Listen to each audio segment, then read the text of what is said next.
Welcome to the Alchemy of Achievement. My name is Eric Brown, and I'm a part of CG Wealth and a portfolio manager at Graham Wealth Partners.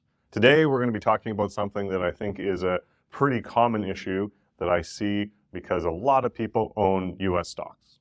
And the Canadian stock market has a lot of companies in some industries, but not so many in other industries such as technology or healthcare. And to have a diversified portfolio, we have to look at other markets because the US is the largest economy and stock market in the world, and it's right next door, and we know a lot of those companies. It makes it easier and intriguing and interesting for Canadian investors to look at US stocks. So that's great. There is a benefit to owning US stocks, of course. So what we need to look at also is the taxation of those US stocks, because there is a slightly different tax treatment on US stocks compared to Canadian stocks. And you need to make sure that you're aware of those because it can give you an advantage or a disadvantage depending on where you put it in your portfolio. Meaning, is it in your RSP? Is it in your tax savings account? Is it in your taxable account? Is it in your corporate account?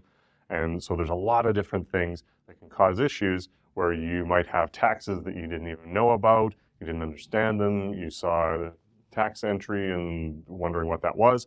Or in a lot of cases, you don't even know that you're paying more taxes, but you are. And if you just make some small changes, you can actually help yourself out and keep more money in your pocket. The US stocks, there's two ways you can have income, primarily two ways. So the first is capital gains, and the second is dividends. So capital gains has a very similar tax treatment to Canadian taxes. US capital gains has a similar treatment to Canadian capital gains, in that when you sell a stock, and let's say you bought it at $10,000, it went up to $20,000, your gain is $10,000, and then you multiply that by 50% by 0.5, that's your taxable amount. The difference comes in dividends. So when you get a US dividend, there is a withholding tax of 15% that is taken off that US dividend. So that's important to know because you might see that entry on your statement or on your online account and you're wondering, where is this money going? What's happening there? So that's what's happening. There's a 15% withholding tax on dividends. On the tax treaty that we have with the US allows us to get a tax credit. So that is a foreign tax credit that will essentially counteract that 15%.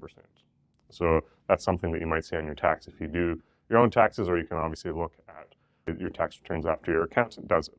The most important part and the biggest difference that we need to be aware of is the treatment of the dividend itself. So excluding the withholding tax, which we just dealt with, the taxation on a US dividend from a US company is taxable as income. And that goes in your personal taxable account, or that goes for your corporation. And there's a significant difference in the tax that you would have to pay on dividend income, meaning you don't get the dividend tax credit that you would if you had a Canadian stock that paid you a dividend. On the US stock, you don't get that dividend tax credit, and essentially it gets taxed at your highest marginal rate. And that would be close to 50% if you're at the highest. So you are losing more money than you expected on taxes if you're not paying attention to it. And I would suggest that most people are not paying attention to it. And sometimes your accountant might notice it because they have to do the taxes at the end of the year. And especially for US taxes, there's all kinds of reports and things that your accountant looks through or you look through. And so it might get muddied in all of these things that you've got to look at. But it is very important to be aware of that because you're paying significantly more tax than if you had a Canadian stock. So what you can do, there's different solutions you can do with that. You can make sure that your US stocks are in registered accounts. That's RSP, TFSA, the education plan, because there's an agreement between our governments that allow the dividends in there to be non-taxable, similar to everything else that would be in there. The second thing you can do is you can look at corporate class mutual funds or tax advantaged ETFs that you can own US holdings, but because they're considered Canadian corporations, it's taxed as such.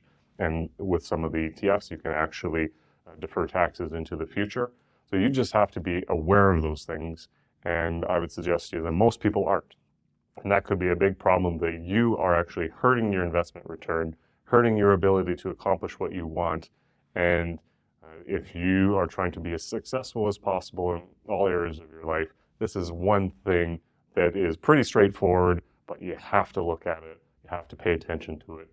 So if that's something that you want to talk about, you have any questions about that, you want some advice on your portfolio, and if you can move things into certain accounts and do all these things to give yourself a better tax outcome in the future, please reach out. I'd love to chat with you. Click on the book a meeting with me, and I look forward to hearing from you.